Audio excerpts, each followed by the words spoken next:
As its caretaker, Olaf Ihlefelt had come to know Stahnsdorf's Southwest Cemetery as a place where very little was likely to change overnight. For decades, he had diligently tended its graves, planting bulbs in spring, cutting the long grass in summer, and sweeping away the rust-red leaves come autumn. In all that time, the Masonic landscape had remained utterly static. Indeed, Ihlefelt was pretty convinced that these rows of tombs would continue to cast the same shadows until he himself was no longer living. That is, until one July morning in 2015, when he wandered into the cemetery to find one of its grandest crypts desecrated. He looked into the pit and saw a coffin with its lid prized open. Inside lay the skeletal remains of one of Germany's greatest silent filmmakers, F.W. Murnau. As the musty stench rose to greet him, Ihlefelt turned away, wrist pressed against his nose and mouth. But when he peered down a second time, he noticed something quite strange. Murnau was missing his skull.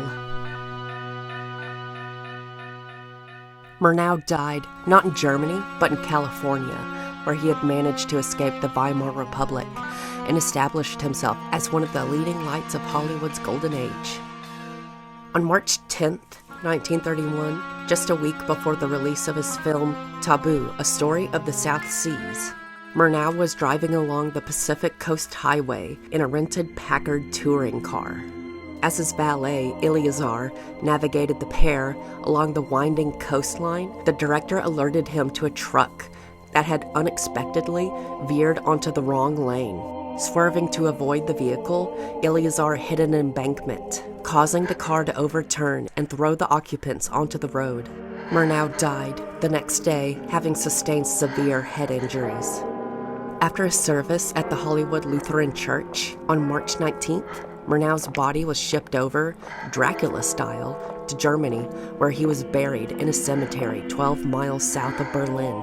Robert J. Flaherty, Emil Jannings, and Fritz Lang all attended the second ceremony, while Greta Garbo stayed in Hollywood and commissioned Murnau's death mask, which she kept on her desk until she too passed away. For nearly 80 years, the director's body lay beneath the soil, while his tomb became a site of occult pilgrimage. Murnau was, of course, responsible for crafting one of the earliest and most influential horror films of all time. You may not have seen Nosferatu, 1922, but you've certainly seen photos of its spindle-fingered protagonist, Count Orlok, played so wonderfully by Max Schreck. Today, the infamous Dracula adaptation still attracts hordes of devoted fans, many of whom visit Murnau's grave to pay tribute to the man who brought vampires to the silver screen. But according to Olaf Ihlefelt, it wasn't a group of film buffs who raided Murnau's tomb that night in 2015. After informing the authorities, the caretaker inspected the grave a third time.